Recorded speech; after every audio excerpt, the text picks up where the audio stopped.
మళ్ళీ నోటికొచ్చాడు వాక్కూడదు మీరు. అన్నయ్య దయచేసి నాకు సాయం చేయండి. ఎందుకు కుర్రాన్ని కొడుతున్నారు? పెద్ద కారులో వచ్చినంత మాత్రాన పెద్ద తోపును అనుకుంటున్నావా? పోయి ఇక్కడ నుంచి. అవునా?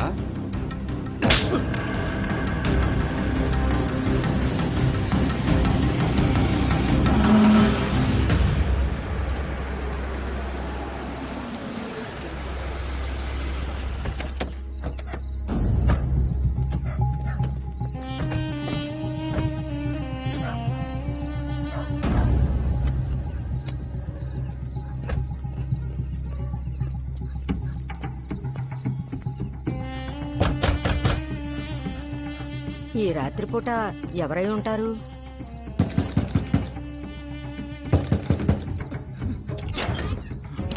అరే గోపా గారు, మీరు ఈ టైంలో?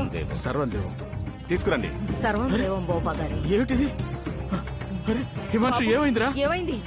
నా కొడుకు ఏమైందండి? ఈ దెబ్బలన్నీ ఏంటి? ఎంత రక్తం కారుతోంది? ఇక్కడ కూర్చోబెట్టండి. ఏమైంది నాన్న? అరే అమ్మగారు, ఏం కంగారు పడకండి, అంతా సర్దుకుంటుంది. ఏంటిది? దేవుడా, అసలు ఈ యాక్సిడెంట్ ఎక్కడ ఎలా జరిగింది? యాక్సిడెంట్ ఏమి కాదు నాన్నగారు. ఓవర్టేకింగ్ ప్రాబ్లం లో నాతో కొంతమంది గొడవ పడ్డారు. అందులో నా తప్పేమీ లేదు, కానీ నన్ను బాగా కొట్టారు. అదృష్టవశాత్తు నన్ను కాపాడడానికి అక్కడికి బోపా అన్నయ్య వచ్చారు. ఏంటి అన్యాయం? అరే లేదు, పిల్లాన్ని చంపేసిండేవారు. ఈ మధ్య రోడ్ల మీద ఎలాంటి పిచ్చి వాళ్ళు తిరుగుతున్నారో తెలుసుగా. మీకు మేము ఎలా కృతజ్ఞతలు తెలుపుకోవాలి? వద్దొద్దు, కృతజ్ఞతలు నాకు కాదు, బాబాజీకే కృతజ్ఞతలు చెప్పాలి. ఆయనే మమ్మల్ని పంపించారనుకోండి. బాబాజీకి అన్ని విషయాలు తెలుసు. భక్తులందరినీ ఆయన రక్షిస్తారు. ఏకరూపం, మహాస్వరూపం. బాబాజీకి జై. సర్వం దేవం, సర్వం దేవం. సరే, నేను బయలుదేరతానండి. అప్పుడేనా? కాస్త ఆగండి, రాక వచ్చారు. టీ తాగి వెళ్ళండి. అబ్బే వద్దొద్దు, పొద్దున్నే ప్రవచనం ఉంది, వెంటనే వెళ్ళాలి. కవితా సోదరితో ఓసారి ఒంటరిగా మాట్లాడాలి. మేము తనని ఆశ్రమానికే పంపిద్దాం. వద్దు, బాబాజీ గారి ఆదేశం. చేశారని బిడ్డను ఎవరైనా ఇలా కొడతారా?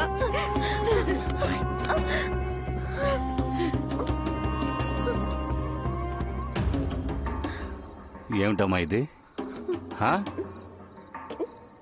తిన్నింటి వాసాలనే లెక్క పెడుతున్నావా? మీ అమ్మ బాబులకి ఏం చెప్పావు? ఎందుకు పారిపోయొచ్చావు? ఏమీ చెప్పలేదు. అది ఇక నా వల్ల కావట్లేదు.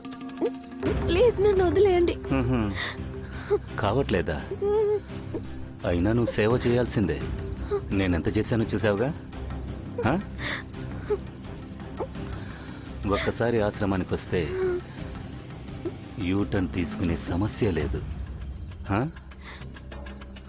ఇప్పుడు చెప్పానంటే వెంటనే మాతో పాటు పంపించేస్తారు.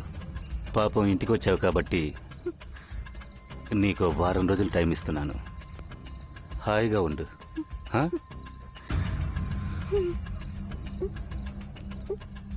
కానీ గుర్తుంచుకో, 24 గంటలు నీ మీద నిఘా ఉంటుంది. ఎవరికైనా ఫోన్ గాని చేశావనుకో, ఈసారి ఎముకలు విరగ్గొట్టను,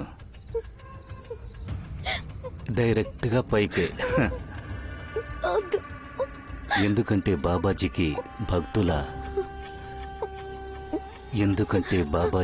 భక్తుల మనసులో మాట తెలుస్తుంది.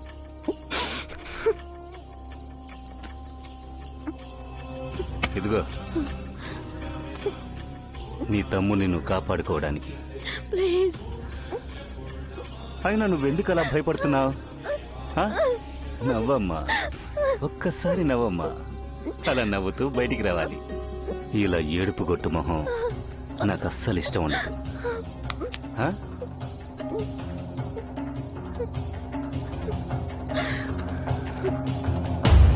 పదండి. సర్వం దేవం, సర్వం దేవం.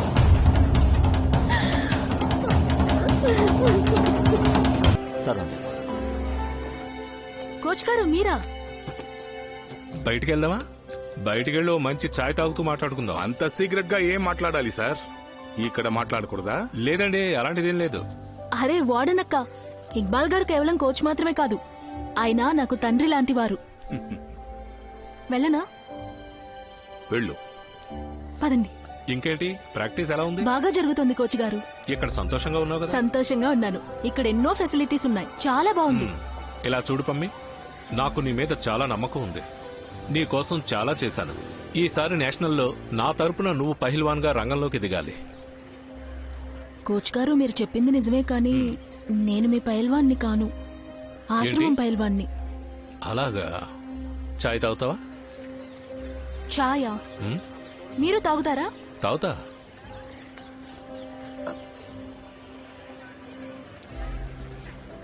ఉమ్. నీకోసం ఎందరితోనూ పోరాడాను. నాకున్నదంతా పణంగా పెట్టాను. ఆశ్రమం తరపున ఆడతానంటున్నా? అరే, నువ్వు ఆశ్రమానికి అంకితం అయిపోతే కీర్తనలు భజనలు చేసుకో, కానీ కుస్తీ నువ్వు నా తరపునే ఆడాలి. ఇందులో నీకు ప్రాబ్లం ఏంటి? ఈ రకంగా మాట్లాడి మీరు నన్ను కన్ఫ్యూషన్ లో పడేయకండి.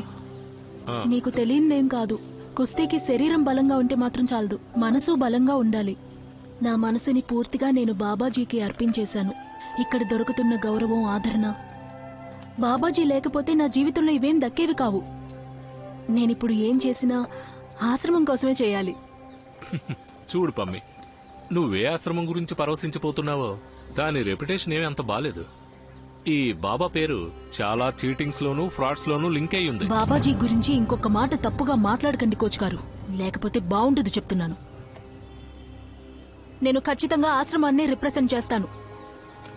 మీరిక్కడి నుంచి వెళ్ళొచ్చు. ఇంకెప్పుడు ఇక్కడికి రాకూడదు. ఇక్కడ నిజమైన సేవకురాలిని నేను. జీవితాంతం ఇలాగే ఉంటాను. మీకొక నమస్కారం, గుడ్ బై.